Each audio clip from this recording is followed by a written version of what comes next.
Welcome back to Beyond the Battlefield.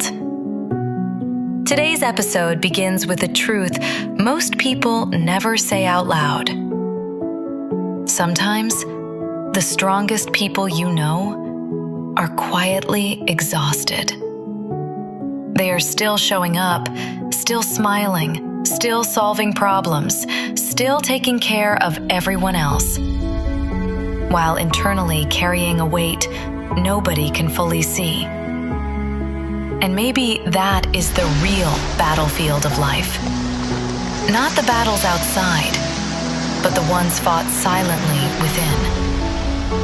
Imagine this. You are building a beautiful life, raising children, chasing dreams, planning the future. And suddenly, everything changes. The person you love, the person you imagined growing old with, becomes paralyzed.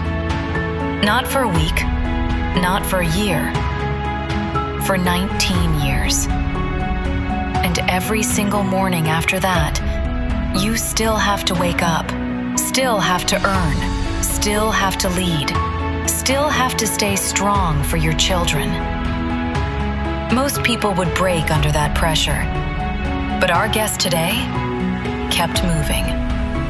Joining us today is Dr. Rob Yonover, a scientist, inventor, deep-sea volcanologist, survival technologist, Shark Tank entrepreneur, and a man whose innovations have helped save lives around the world.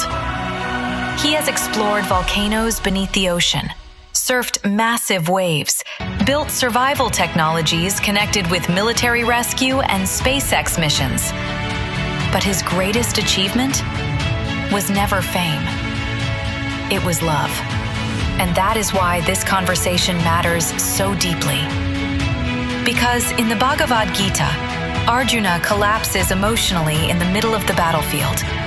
He loses clarity. He loses strength.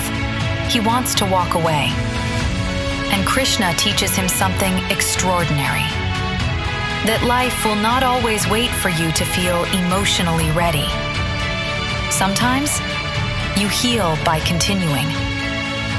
Today's conversation is about resilience, purpose, caregiving, fear, survival, and discovering strength you never knew existed inside you. So if life feels heavy right now, if responsibility feels overwhelming, if you are silently carrying battles nobody else understands, this episode will remind you, you are stronger than you think. And even in the hardest moments of life, the battlefield within can still become a place of transformation. Let's begin.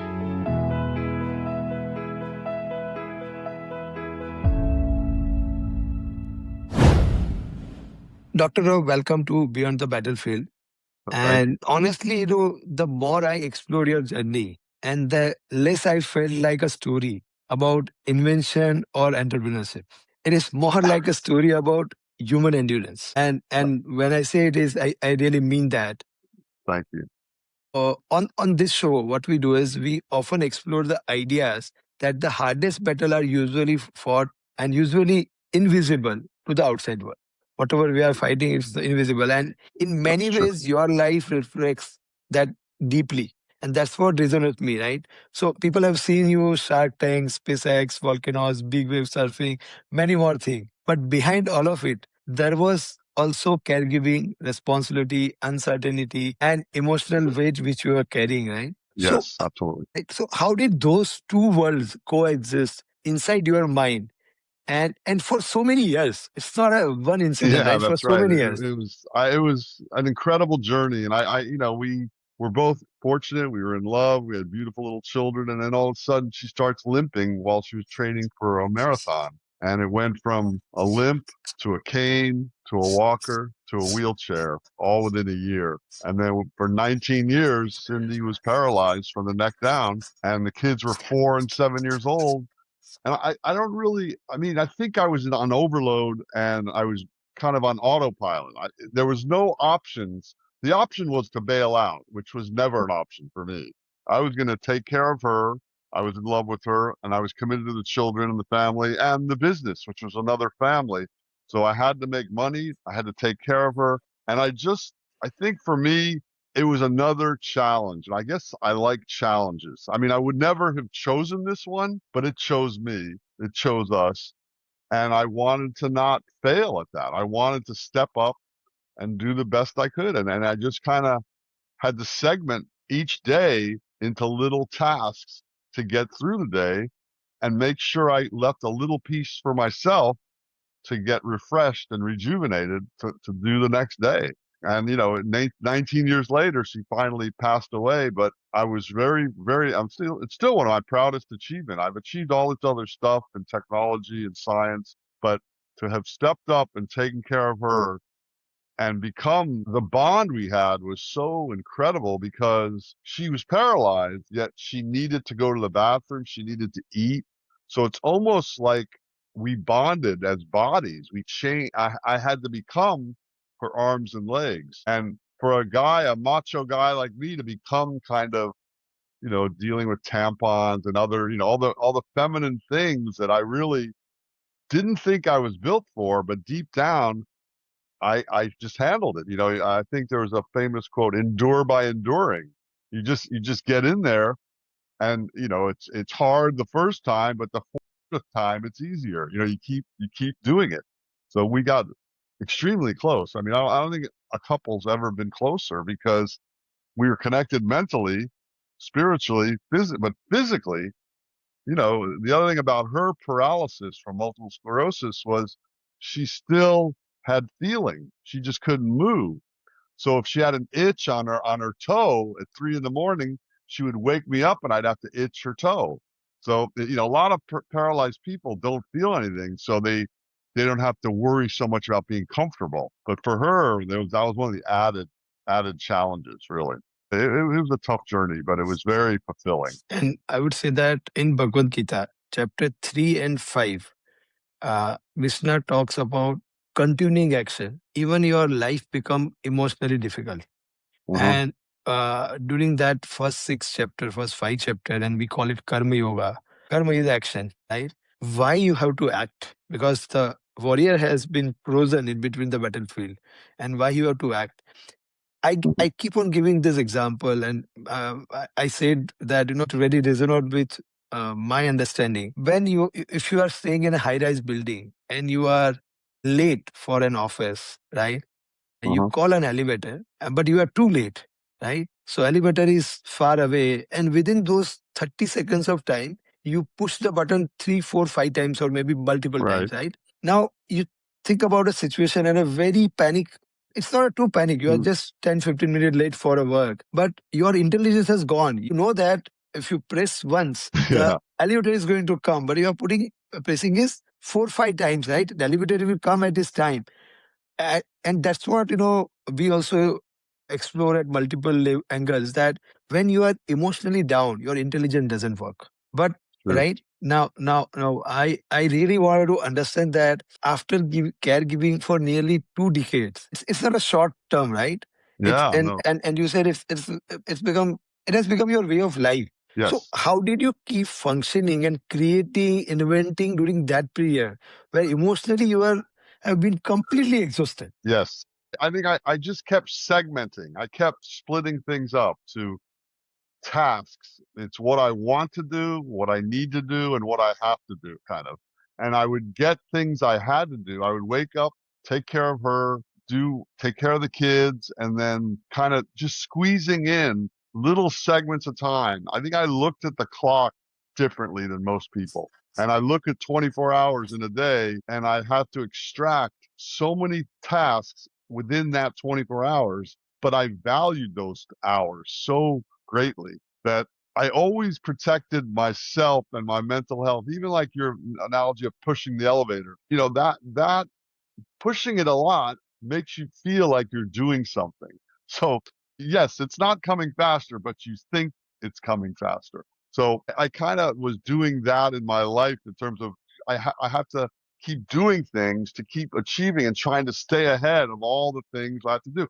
And more things, it's like a waves of tasks are coming at me. You have to discern what's critical now, what I can put off. And I think selfishly, I knew one of my psychology buddies told me I have to give up self, which was true. It wasn't about me anymore. 24 hours a day, it was not about me. But what I did for 1 hour a day was go into the ocean and take a break, paddle, surf, something where I could rejuvenate myself. And that was really, really useful.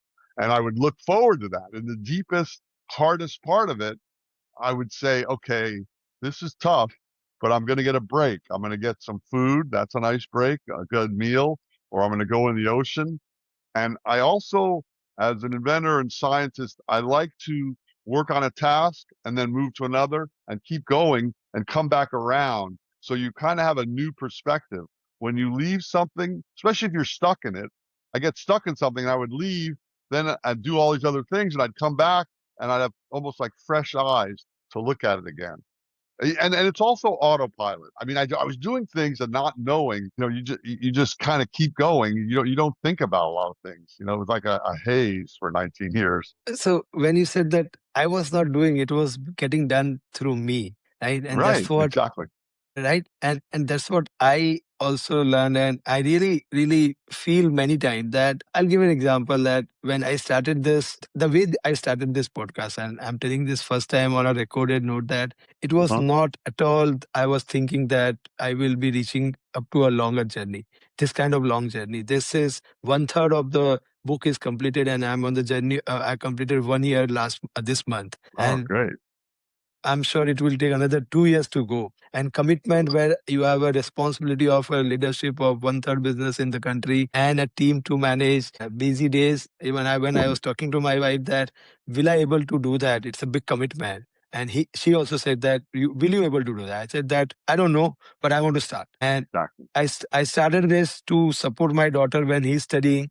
No one is watching TV. I thought that I'll also not watch TV, but let me read this book. And then Right. when you are reading, the idea keep on coming, right? So today I feel that I'm not doing that. It is happening through me. I has gone. It's all about I am someone through which the universe is pushing this energy, and it is happening through me. Right. So that's what I understood from you. Yes. I think I can relate because like I said, autopilot. I didn't realize, I never really thought about what I could or couldn't do. I just did it. And there's something about a long-term project, like you're on year one of year three of the journey. It seems to me that things are much more satisfactory to you when they take a long time. Everyone wants instant gratification, but the things in life that you're so proud of take a long time. And that's why even my struggles with being a caregiver, the fact that it took 19 years makes it so much greater of a journey, of the commitment, the whole thing, versus if it was 19 days. And I meet people that go through small things, and I don't judge people, but that's their own journey. But I felt like it was such a grand project because I brought my wife through her last 19 years of life and enabled her to still be a parent to our children, raise our children and see different values and what's important about stepping up and commitment. So I think I get that, and I think I agree with you on that. How that long term feels, and the autopilot version. I still, people said that in the middle, people would break my trance and say, "Why don't you just leave, or why don't you put her in a home?" And I'm like, that really never occurred to me. I mean, I knew about it, but that was never an option. I was going to see this task through, and it was great that she lived that long because she made it to 55 and she was 37 when she got sick. And it was like that. And the kids got into their 20s, 26 and 23 when she passed away. So they were full blown adults and they were okay. I felt like I had completed my mission. She had lived all the life. I was with her in our bed and I woke up to hear her last few breaths. And it was kind of beautiful and relieving. She was moving on, and the chapter was done. There was no animosity between us. All the issues we had worked out, the kids, everyone was in a good place. So I think that was the reward. And the reward is still, now looking back, it's like anything you accomplished, that you put a lot of a lot of time and effort into. Like I said earlier, it's better when it takes longer. It's better when it's harder. That's the other thing. Everyone thinks Yeah. simpler, that if it's easy, it's better. The whole world with technology, everything is simple, immediate gratification, quick, but the good stuff takes a long time and it's hard. So that's And when you are into this journey, right, one of the things which you did not say, but you said that it's a role which we play, right? It's right. not, you said that I was not there. So actually a role of caregiver, a good husband or a good family member is there, right? And that's what we live. We are actors in this movie, and we play multiple Exactly. roles, right? Every time. And other thing which just came into my mind, that in Bhagavad Gita, when Arjun was not ready to fight, Krishna introduced one of the deepest idea about human resilience and action. So what was happening, that Arjun was so emotional. So and emotional people want clarity first and then act. And that was where I was asking that how you were able to manage both the world. And so he wanted a peace first. He wants the inner conflict to disappear before taking action. In Bhagavad Gita, Krishna slowly teaches him that life does not always wait for emotional readiness. And that's a live example you had said, you're It's right. true. It's true. And Like then, then, I mean, when it first happened, we're in shock, but then you take stock of it and you're like, this is such a long journey. You can't judge it. You don't have the clarity of what's going to happen. You just need to show up. I mean, part of it is just, I'm going to show up. Whatever the journey takes me, I'm going to be there. And that's what I think it worked for me, but it was very difficult for sure. and it has become a way of life, right? And we Yeah. go through it, it's become repetitive. It's emotionally draining at itself, right? It's unpredictable. Sometimes it is exhausting. Like you said, you are taking a break in a day that was needed. Otherwise, it's exhausting, Right. right? And Yes. this thing is most of the time is invisible to the outside world. Yes, absolutely. Even This even is things like sleep. You take so many things for granted when you don't have them or when they're deprived or stressed. The joy of a good meal after a full day of helping her, or the joy of falling asleep again after helping her at 3 in the morning and then sleeping for a couple hours till I have to help again. Everything in life seems to be sweeter when it's under duress and you have to really fight for it and earn it. And I think that it even helps me now because when any problems arise, I can always compare it to that difficult, long journey and say, I can endure anything. You have to kind of break it up and say you get by one step at a time. And I think it's helped me now. Just my whole disposition is different. so in Karma Yoga also, Krishna is not teaching you should suppress your emotions. Right. So in Bhagavad Gita also, you can't suppress. He's not saying you don't feel the pain. What he's saying is that do not let emotional turbulence disconnect you from the meaningful action. Okay. That's perfect. I mean, and Right? we were arguing, we emoted, we had much emotion throughout the whole thing and people couldn't understand us. One second we'd be arguing and the next second we'd be kissing. It was such an emotional roller coaster, but like you say, you keep taking action. The emotion is just the baggage that you're going on the journey with, but you don't bottle it up. I totally agree with that. And Cindy was the first to teach me that you never keep stuff inside. And even if things were going really well, but something came up that really bothered me, I would bring it out. I want to bring it out then. I don't want to hold on to that. So that really helped me. And it still helps me.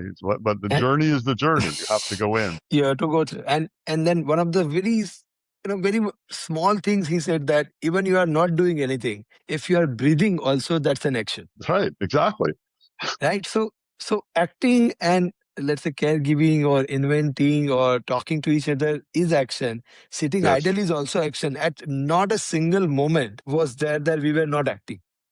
Exactly. There is an action everywhere. So why don't you act which can create some innovation, can help others, instead of just acting, and sitting idle is also an action. Exactly. And it's so rewarding when you have a meaningful action. And I tell people, they're like, oh, I didn't get anything done today. I was tired and I rested. I go, but that's good. You needed to rest. Your body told you to rest. That is an important action. You have to do what you need, and your body tells you what you need subconsciously before you say, I need that. And that really, I totally agree with that. Then one of the things which I also learned, that if you start resisting something, your mind will constantly start getting into agitation. That noise will keep on amplifying if you start resisting something. And Right. it should not be, this should not be happening to me. I can't carry this anymore. That kind of feeling, you can, like you said, you're friends, people were saying you are a choice to have some other home and many more things, right? But when you resist that, right, then that noise constantly keep on increase. That suffering will again amplify within our mind as well. And Right. that's why if you act and act in a meaningful way, right? And I keep on telling nowadays, I know the metaphor keep on coming that a thief is successful, but is he meaningful? Right. Right? Exactly. I It's not mean, mean. it was really rewarding. Each day that I made it through, it was Yeah. so rewarding because it was an amazing amount of work and tasks. But, everything was peaceful and it was the way it was supposed to be. When I got the kids to sleep, I got her to sleep, I got my work done. And it's again, like I deserved the rest I was about to get. But the sense of accomplishment was huge. And I don't think, people see it as like, oh, you're just a nurse or you're a caregiver. They don't understand how meaningful the journey is to support the life of your partner when she was diminished and couldn't do things. So without me, she would be totally in trouble. Without me doing all this, my kids would have been in trouble. The whole thing. And I can't imagine having left just to be selfish and the whole thing might have fallen apart. I can't imagine the guilt I would have felt if the kids got messed up from it or if she went downhill quickly, which all would have happened if I didn't do that. And the other thing I realized early on is I have to take care of myself, the most important. So my diet and exercise regime changed. I was always healthy, but I went to another level because I could not afford to get sick because I Correct. was the glue holding it all together. And even if I did get sick, I couldn't afford to stop moving forward. Moving. So Right. that was another consideration. And when you, yeah, and when you go through this journey, you purify your mind. That's something is not visible to outside world. Exactly. You have done a great job, but even today also, what I do after my day job, I get into my iPad and start working on this. Whether it is editing, whether it is Hmm. studying, it is scripting. I use learn a lot of AI tool, many more things, right? But one thing which I have realized that it's a lot of work to do. It's not, you have to dedicate your time, you have Right. to take care of family, a lot of things has to do. I sometimes I work for hours, even up to midnight. But Hmm. next day morning, I go to gym. I don't feel tired, and that's where the inner purification happens. My body might be tired, but my mind is not tired. My Exactly. inner self, my soul is not tired. I really feel every time, even when I'm traveling in flight, I'll do that. Right? So that change what has happened inside. That's what is reflecting. So one more thing which is very Sure. fascinating about your story, and that even during that immense personal pressure, you continue inventing technology, and that is also designed to help people to survive. Yes, it's kind of So crazy. The parallels are kind of crazy, but yeah, yeah. So do you think that hardship changed the way you looked at human vulnerability and ultimately shaped the kind of problem you wanted to solve? absolutely. I think my Sea Rescue Streamer, the one behind me, my big one, the idea came before she got sick, but executing it came during. So, and then after that, it just made sense that survival was what I'm going through. I'm surviving this illness and challenge with my family. So I should apply my mind to surviving survival situations. So I invented a pocket flotation device, a portable desalinator, inflatable rescue board. They were all for surviving. And that's what I was doing in my home life. I was just surviving. So I think the two fed off each other. And the other thing, when you're doing tasks where you're helping, you have time in your brain to brainstorm other things. So I think I kept applying some of the lessons I learned. And I also had time to go over things in my mind because a lot of the work you do in caregiving, like for instance, it took her like an hour to eat because she would chew so slowly. So it was very hard at first for me because I'm used to eating fast. But then I would just start to almost like meditate as she would eat. I would let my mind wander into other things and I would let it go to my work because it was a good time to get ready to go back to a different subject as I rotated throughout the day of my different subjects. So it is ironic that I invent survival gear and I was inventing a way to survive the illness for our family and my wife. So they are related. I think it gave me a good perspective. Right. And then when you are into the journey of personal, I'll not say dilemma, but personal pressure, emotional journey. And at the same time, when you are talking about helping others, right? And that is what has transformed. And I always look forward. Right. In Bhagavad Gita, it has been explained multiple times to Arjun that you don't act. So one of the theory which goes is, in chapter 2, he's not moving. So he's been told that you act. Don't worry about the result, you act.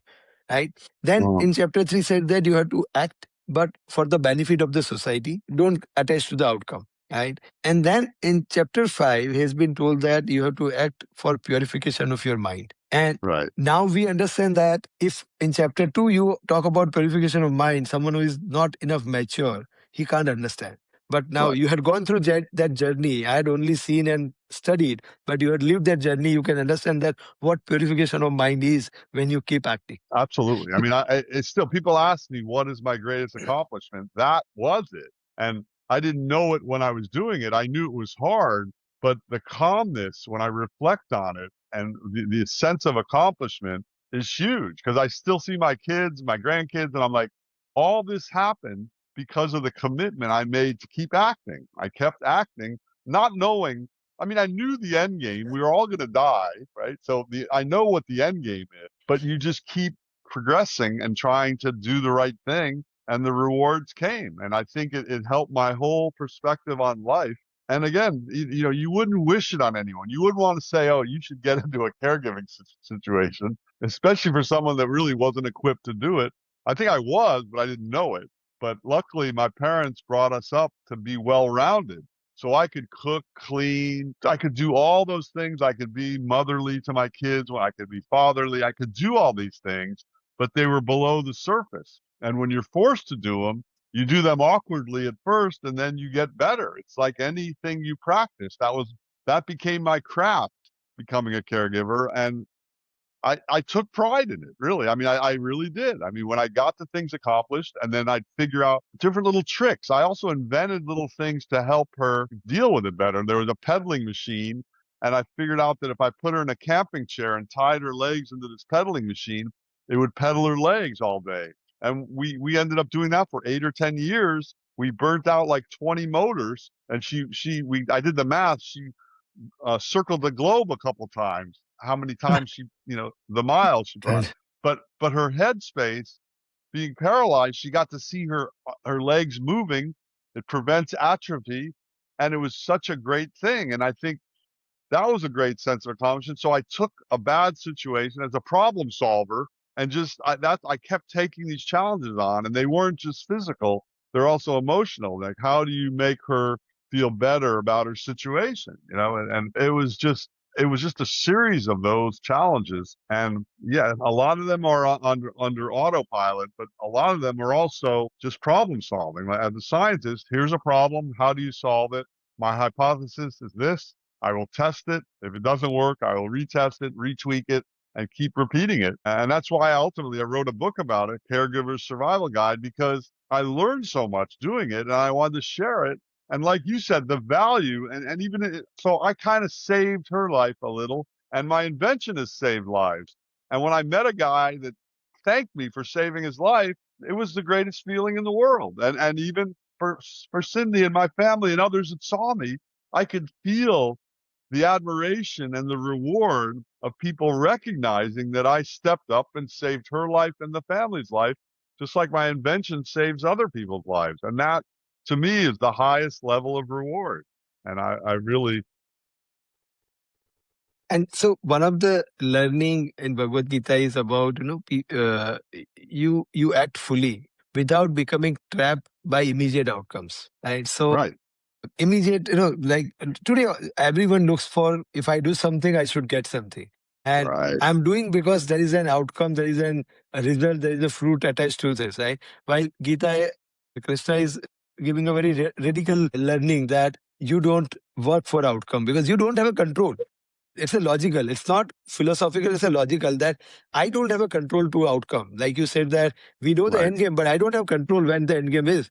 Right? That's What right. what is in my control is today. We always keep on saying here that Gita always talks about what is right. It not doesn't talk about what is right or wrong. It talks about that what is right now. Because Okay. this is only in my control. Outcome is not in my control. But when I look at your Shark Tank journey, right? For most of the people today, it doesn't define as a winning. But then your invention later reached to SpaceX, military application, and millions of people worldwide. They've saved lives of many, right? Now, when you look back, did that experience change your relationship with rejection and success? Yeah, so that's interesting. It's funny how people look at that, and even now, I'm so proud of that moment. Even though people feel bad for me because the Sharks rejected, they didn't invest, which I couldn't believe because I thought they would want to save lives more than making money, but they don't care. They only cared about Yeah, money. my But the fact that they recognized the value of the invention, they thought that I was a good person to keep it forward was very much satisfying. And it absolutely has helped me. It's a great achievement just to get on the show and then to also have the soapbox or the way to present that to the world, my invention. It's like showing my work on the largest stage. And the fact that they recognized that and respected me was very gratifying. And just on a bare bones note, they rerun the show on it's been on over 100 times.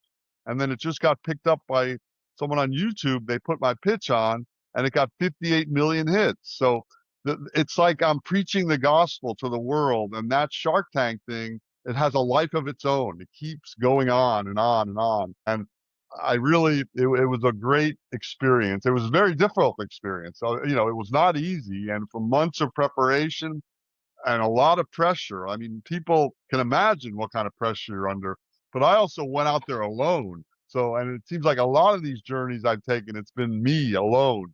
So me against five of these people with all these cameras and millions of people watching, you can't let the pressure get to you. So that it was a very interesting journey, my own personal journey of dealing with pressure.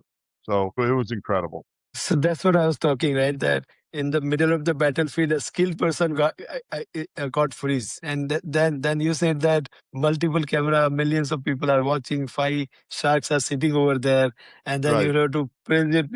We are in the battlefield every day. At some or other way, we are into that same battlefield.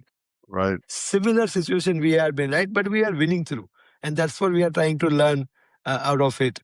Exactly. And it's all about experiences. I think all experiences, and a lot of people, like in terms of child rearing, you want to make the best experiences for your children. But something that I learned early on is I kind of rooted for not really bad experiences for them, but mildly bad experiences. Because for me, it wasn't until I failed a couple tests or got rejected by the Sharks or my Ph.D., my comps, they failed me the first time. Those were painful journeys, learning lessons, but they were critical because you have to learn how to deal with failure and disappointment. And even my wife that was the first thing. Up till 37, we both had this perfect life. We were both overachievers, celebrated in our fields, all this stuff, beautiful 2 little children. Then all of a sudden, boom, you're paralyzed. What a learning experience that was to deal with failure and adapt. It wasn't failure, but a modification of the perfect life. So I think that people underestimate that. And now people recognize fail, get up. Fine. It's easy to say that, but it's hard to do that. And that's where Right. I guess in the battlefield, you don't really want to fail poorly or it's really over. But we exactly bring this point, what you say that overachiever and all of a sudden move to a different part of the life. Krishna or Bhagavad Gita explain in a very simple way, but very subtle and very accurate way that this is your life which is going right. When you are happy, you are here. When you are unhappy, you are here. Now, what happens is when you are happy, you stay here, you don't come back. And that's the Right. problem that from coming here to here is a big shift. And Right. that's where it says that happiness and sorrow, day and night, treat both of them as equal as part of life. And how you do that, that's a profound ancient wisdom which has been taught here. And anyone, any kind of happiness or sorrow, any kind of pain, you will able to understand that how simple it is to stay stable, still every situation. Right. If you are happy, don't become arrogant, don't become egoistic. Right. If you are sad, there is something bad happen, it will not take away your pain, but don't dwell on that. Right. Right? Exactly. And Stay then we all have energetic, it. stay motivated. Right? Absolutely. And I see people, and I know the other thing was I didn't have any deaths in my family up until then. You know, my grandfathers on both sides had died earlier when I was a little kid than when my father was. So no one had died. And people's first experience usually is a grandparent dies or something where you have loss or failure. And I didn't have much failure in school. I did really well. So failing at anything, and I'm very, very competitive. I'm a competitive person. And it was hard for me as a little kid to lose anything. And even the way, like you just said, to me, I like to turn a loss into a win. So for my wife getting paralyzed, yes, that's a loss, but to roll with it and live with it and prosper in, beside the point that, in addition to it or in spite of our challenges, that to me is the ultimate winning, is when you can succeed while bad is going on. You know, like you said, happy, sad, bad, good, all that stuff is life, but to keep moving forward and just taking it as a lesson. Everything's a lesson. And we need bad lessons. We need hard lessons. And that's what's wrong with today's society, because everyone thinks it's immediate gratification and everything should feel good and we should make everything perfect for our children and the perfect for the world, but that's not how Not the world possible. is. Not Right. possible. Not possible. You same thing what I was talking about. You are controlling something which is not in your control. You are trying to control outcome. It's not in Right. your control. Right? Exactly. Next 15 minutes, 5 minutes, what's going to happen? We don't know. What I Exactly. have is right this moment.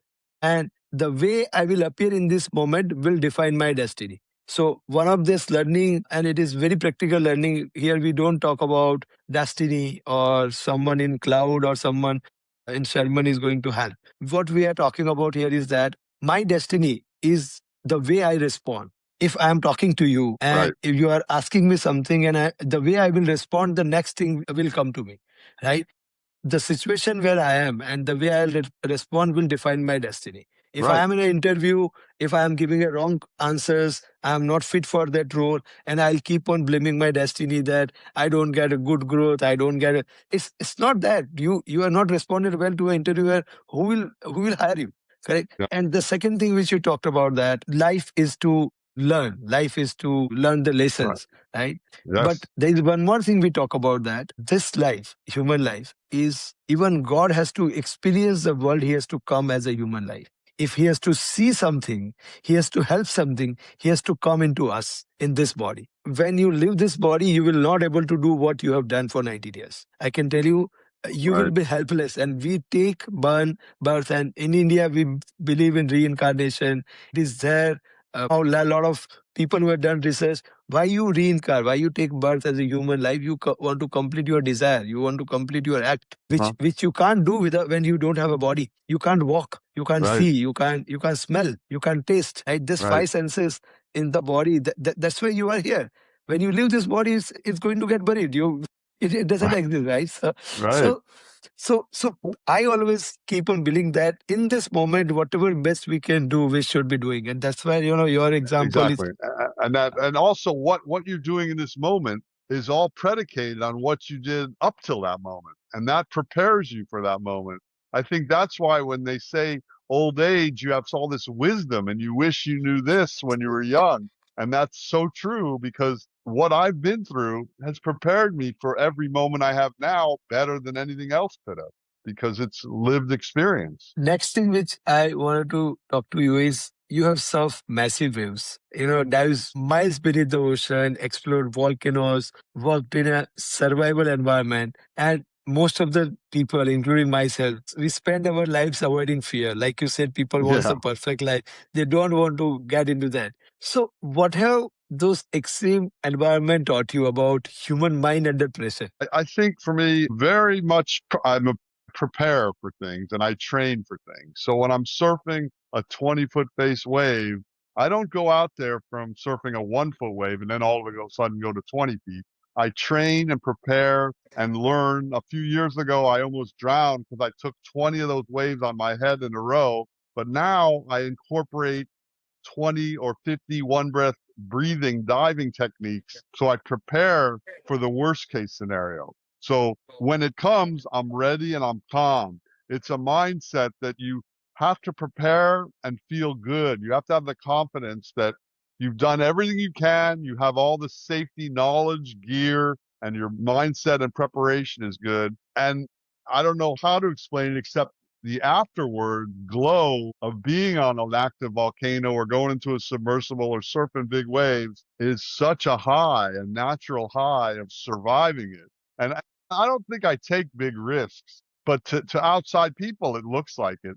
But I think that by practicing, just like anything, and preparing, you minimize the risks. But the excitement of getting into deep nature is phenomenal to me. It's everything. It's to experience things deeply in nature as a human and testing your limits, and not just your physical limits, it's your mental limits and dealing with fear. You know, I just find out that when I'm scared and nervous, usually what I'm about to do is something really great.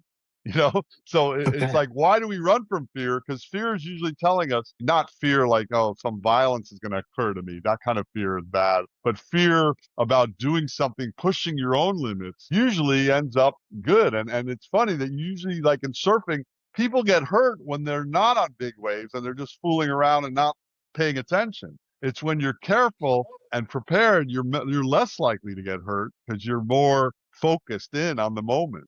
So it's really hard to explain, but I don't think I'm a fear junkie, but an adventure junkie. It's not like I look for it. It's just that I enjoy doing things that are deep in nature but I'm smart enough to prepare for it. I don't go into it haphazardly. I don't want to take risks that are not important, that are not critical. But you're right. So planning is important. So Yes. without plan, you can't move. But planning is something just a plan. You can't decide that everything is perfect. Everything will be perfect. And Right. you take out a car from garage every day, not Right. with an expectation that all traffic light will be green. That's right. But you still take out, right? You That's still right. take out the car, right? So one of the more learning which recalls me when I heard the different stories from you that in life and in Bhagavad Gita chapter 6 it is very well explained. This chapter 6 is all about meditation, and there's the first time in the world of someone who has talked about meditation, and then there are multiple versions of meditation now there. But what it talks about is that you need to master your mind first Yes. before doing anything, and you have to master the mind but not by escape many times even in India people feel that, even when I started working on this, many of my family members said that you are going to renounce the world, I guess. And so you are going to get Himalayas, and because this is looks like one of a religious scripture, but it is not. It doesn't talk about any religion. Right. Whomsoever has gone through that, he says that it asks you to follow your own religion. It doesn't ask you to change your religion. It's only to ask you how do you live the life in Mhm. any extreme situation.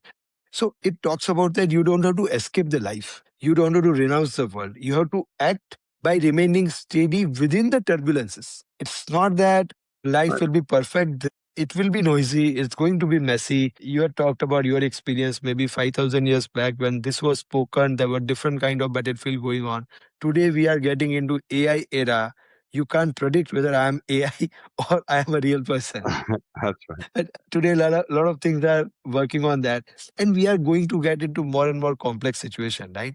But Right. in your experience, that how important is the presence and mental steadiness in the Yes. environment when you had operated? It's everything because if your mind can create such barriers, such fear of like that you become paralyzed if your mind isn't there. And I've done certain things where, like for instance, surfing big waves. If I'm not feeling it, if I don't feel right that day, my mind isn't right to do something. I will hesitate. I listen to my body and mind telling me that. But I think it is critical. You have to go in with a free mind and relax. It is I don't really meditate, but when I think about it, I really do. Because even when I paddle the train, my one arm in front of the other, breathing, it's all Zen. It's like in nature. So I think I do meditate and I do want to calm my mind. And especially for being creative on the invention side, that's when my best ideas come to me is when I get into a state of relaxation and openness in my mind. And I think that is critical. And I think you have to learn how to deal with it. When you're a young kid, there's just so much noise in your head. To becoming an older person like me, how do you get to where you know your mind and body? And it's from repetition. It's from learning about yourself through different experiences. And I think the mind is so powerful. We still don't even use a lot of it.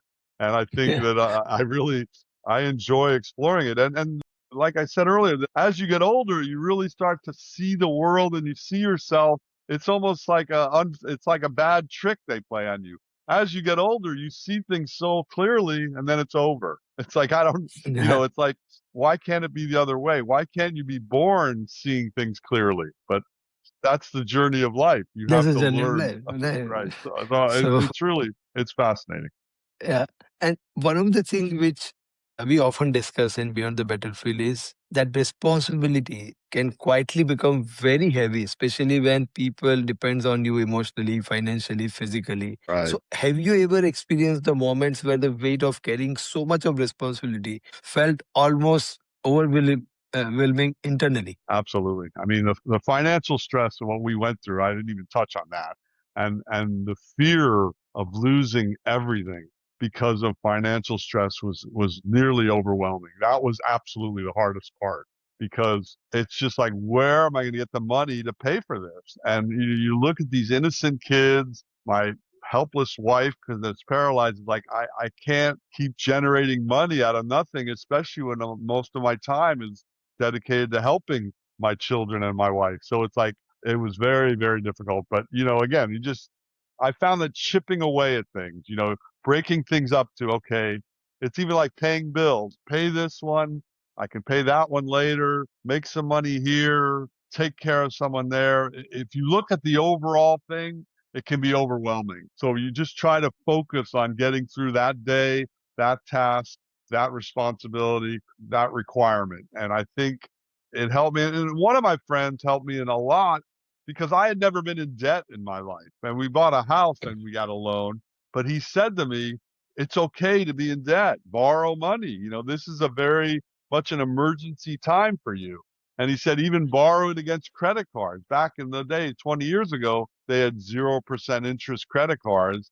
And there's a bit of a scam and their fees. But the bottom line was it did create some money. And that's how desperate I was at certain times because I just had to keep the machine rolling. It was not ideal, but I did things like that because you do what you have to do.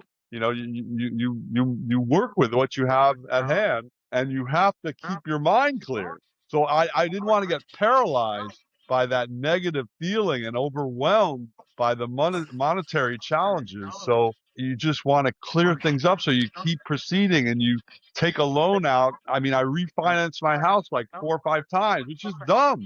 I mean, I lost a lot of money doing that, but it didn't matter. It helped me survive. My house became the bank that enabled me to survive the 19 years. So was it a smart financial decision? No. But was it a smart social decision? Yes, because it saved me. So that was the darkest time for me because I love where I lived. I didn't want to lose my house. I didn't want to lose the structure and stability for the kids. I didn't want to disrupt it any more than it already had been. I mean, they had to grow up with a paralyzed mother, so they were already in a diminished capacity, even though ironically it helped them become better people. The kids' teachers used to tell me, I don't even know what to say to your children because they've already been through stuff that I've never been through. So again, you think these bad things are bad, but in turn, they're really good for you, for your development. It's painful and hard to endure them, but they really make you a better person. So you talked about a smart financial or smart social decision. Right, I would say it's a smart decision. It's a decision which we have to take. It right. doesn't make difference to anywhere in the world till you are surviving, right? So Exactly. whether you have taken debt, you have taken loans, you have refinanced, you get finance from anywhere. See, if we are doing something meaningful, right? You're Right. doing for your family, you are doing for the people, for invention also, you must have put a lot of money over there, right? So Right. if you are doing for a betterment, right, this all of this money is going to stay here. What is going to go with you is your memories, your Exactly. efforts, and your purified mind, which the decision you have taken. That's what I say, that Gita talks about what is right now, Exactly. right? And that was right then, and that's right. And Right. then, but you're right. And now I meet people, and some of my friends are very wealthy, and I look at them, and it's still almost like a hollow existence. They may have got a good break, making a lot of money, but I feel so rich. I don't have a lot of money, but my experiences and the things I've endured and the things I've accomplished, you can't buy those things.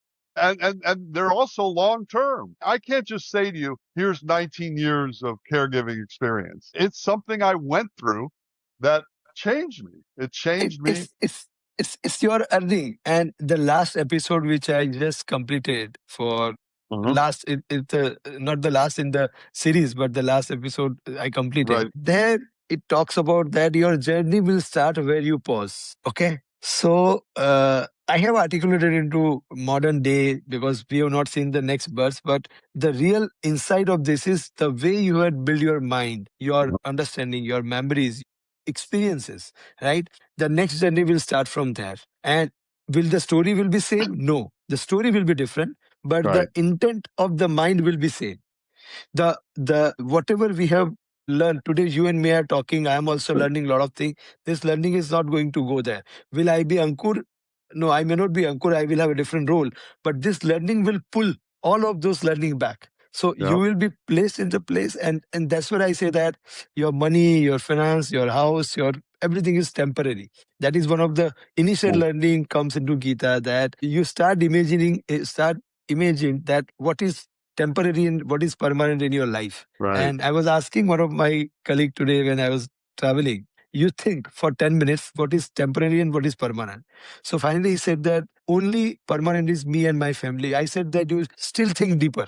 He said, oh, my son will go to university, he will not stay with them. I said, still think deeper. Right. Only your mind is permanent. Even your body is also not permanent. Forget about your family. That's true. No, that's it. Right? That's why I feel so rich and accomplished because I know what I've done. I know I was Yeah. there. I can have people judge what I've done and they can Yeah. tell me that's great or that I don't care. I was there. And it happened to Yeah. me. And I also told someone that someone was here, the Arjun was freeze in the battlefield. A lot of people get freeze by sending an email, right? So I asked him that why are you not doing this? He said that if I send a mail, I'm worried that what he will think about. I said that are you going to take a next bus to do this? Uh-huh. Because whatever you are bypassing something in life, you don't have a shortcut. Your mind will have to go through that hardship. Right. That learning has to have. And you said that a lot of your friends has they're rich, but they're hollow. They don't have that learning what you had. They Right. have to go through that hardship or that learning. So renouncing the world, that's what I said. Renouncing the world is not a choice. If you renounce the world, I'll tell you a story. One of the saint who decided that I'll renounce the world. Now I am, self-realized. Let me go to Himalayas. He went to Himalayas for 15 years, and he came down. That now there was some fair going on, and he came down. Now in fair, someone by mistake placed his feet on his thumb, and he got angry. Now a self-realized person who has renounced the world can't become angry. He was angry because he left the world. You have to stay here, fight the Uh, war what you are in. Then your that's right. ego, your anger, your desire will pop up, and then you can start overcoming that. But you Yes. don't have people around you. You don't have people to support, people to talk, people to help. How you will act, and how those things will go away, right? Exactly. And you have to have the courage to go for it and try and endure it. I mean, when Yeah. you run away from things, they only get bigger in your mind, right? Yeah. You can't really run away from anything.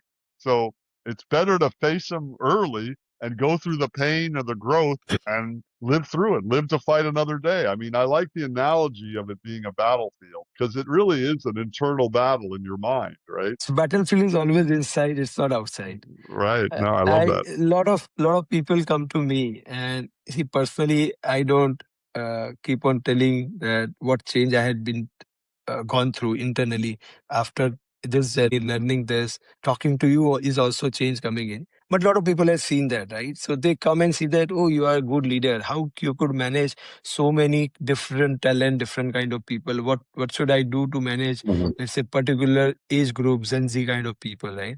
I said that you can't manage anyone. Don't try to help anyone. Help yourself. Because if you try to help and try to manage people, you will definitely make sure that those person will fall down because you are trying to handle him. And don't handle anyone. Handle yourself. Exactly. And lead by example. Lead That's by kind of example. my biggest theme was I'm going to do this for my wife and my family, not because it feels good and it's the right thing. That's true. But I'm going to kind of lead. That's how I'm teaching other people. I'm not going to manage other people, but I'm going to show them how I deal with it as an example. Show my kids. Even my kid, one of my children said to me, why don't you just leave her in the middle of this night? I said, no, you don't leave people. You don't leave your family, especially when they're in need. That's the time you show up.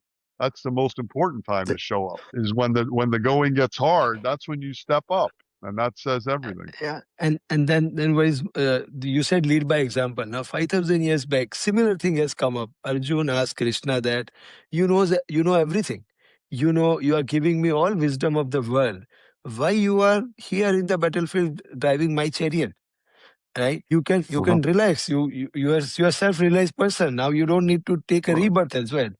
So Right. his answer, and exactly what you said, that if I stop acting, the whole people in the queue are waiting to and watching me to stop act. If as soon as I stop acting, the rest of the world will start stop acting as well. Right? Right. So people are following leaders, and leading by example is very important. 5,000 years back, also the same thing. What you said, that if you stop, and I can tell you, I don't know about the environment around you, but whatever you have gone through, there are many people who are watching, and they must have inspired and they must have motivated in one or other way, the way you have gone through the journey. Not only Well, caregiving, but also your invention and your inspiration around, thank, helping a lot of people, right? So thank it you. is, Yes. nothing goes away. Whatever we do, nothing goes away. As I said that what you and me are talking, those things are not going to get away. Right. So finally, one thing which I want to understand, that you had gone through everything: caregiving, invention, survival, ocean, pressure, uncertainty. Right. What was the battlefield of your own life ultimately taught you about being human? I think for me as a little kid, it was always win, win. You have to win and everything goes well. It taught me mostly that the world is not perfect and I'm not perfect and it's okay not to be perfect and it's okay to fail. I mean, that was my biggest lesson is that you can fail and it's okay. You can live to fight another day. And I think that I didn't want to hear that when I was a kid. No way. I'm winning. And if I don't win, I'm going to try hard and win again. But I never took a lesson from not winning. Now I'm the person I am because of all these lessons I've learned. And I think that's really, you have to pay attention to the life you're living and how you act and also critique yourself. I look at myself and think, oh, yeah, I could have taken that better or I could have rebounded that better. I didn't have to act so poorly when I lost that battle. You really get to hold a mirror up to yourself. And that is a sobering thought because you think you're this great person, but we're all filled with flaws and they are exasperated when you're under pressure. So I've really got to look at myself and I'm proud of myself, but I'm also understanding that I have issues and problems and things that I'm not perfect. None of us are perfect. And once you can accept that, it's easy to keep moving forward. And that's what, if a lot of listeners who have heard the previous episodes, and when you also said that I'll start reading Bhagavad Gita, it is very clearly explained that there is nothing called perfection. Every human being is unique. Everyone has their unique nature. And it is Right. scientifically explained that why you and me are different and why being different is good. That's We right. talk about diversity and inclusion now, but it was always talked about years back that diversity is good. it is important, right? One of my colleague who is not Indian, he came to India and he was learning about India, that how many states you have, how many languages you have. I said every state has their own language, but every 30 kilometers the accent change. So he said that why the government is not standardizing one thing, one language, Right. one process, and make it simplified, people become easy. I said that this country believes that being imperfect and being different is necessary. We believe that everyone has their own journey and everyone has a right to win into that journey. You Right. can't have one stick and everyone working on that order of that stick, right? Right. So imperfect, there is nothing called perfection. So nothing imperfect, nothing perfect. Whatever is there is there, and that is how we are. And that is how we have to win. If I am in India, you are in United States, I have my own journey, you have your own Right. journey. But how calm, how stress-free you keep your mind by acting, by not acting, by intellectual. There are ways of living the life, and that's what Gita says, that you don't have money, you help someone. You have money, you leave that money, that you are living your ego. You don't have money, you can't physically help, become intellectual, sing, right? You become, and then even though you don't have brain, you are Right. not intellectual, no worries. Spirituality is Yeah. something which can take you there, right? So just stay with your God and you will be successful, right? But Yes. whenever you do with all the good intention and perfection, not perfection, all the good intention, right? Right. Not that's what the life is, right? And I was really inspired while going through a story, but the way you explain, it gives me a lot of motivation and confidence that whatever we have to be happy. And Yes. being happy is not being having a lot of wealth, a lot of money. That's Being right. happy is happy inside, right? So, That's right. No, thank you. I appreciate that. and thank you, Dr. Rao, for joining us on Beyond the Battlefield today. I'm really happy I wanted to discuss so many things with you, but we had already crossed time, but maybe I look more opportunity to have similar more conversations with you. Thank you. That was my pleasure. Thanks for having me on. Yeah. Dr. Rao. What an extraordinary conversation. Today was not just about survival. It was about what happens to a human being when life demands everything from them. Dr. Rob Yonover reminded us that resilience is not loud. It does not always look heroic. Sometimes resilience looks like waking up again at 3 a.m, helping someone you love, paying one more bill, taking one more breath, and still choosing to continue. In a world obsessed with instant success, quick motivation, and visible achievements, today's conversation reminded us that the deepest transformations happen slowly. Over years, over sacrifice, over responsibility, over love. And maybe that is why the Bhagavad Gita continues to matter so deeply. Because Krishna never promises Arjuna a life without pain. He teaches him how to remain steady within pain, how to keep acting without losing himself, how to continue even when emotionally exhausted. And Dr. Rob lived that teaching. For 19 years, he continued showing up. And somewhere in that journey, caregiving stopped being a burden and became a form of love so deep that it transformed him. Perhaps that is the real message of today's episode. That the battles we wish never happened sometimes reveal the strongest parts of who we are. So if you are carrying responsibility right now, if you are supporting someone, fighting silently, feeling emotionally tired, or trying to hold life together one day at a time, do not underestimate your strength. You may not see it yet, but every meaningful action, every moment you continue despite difficulty, is shaping you.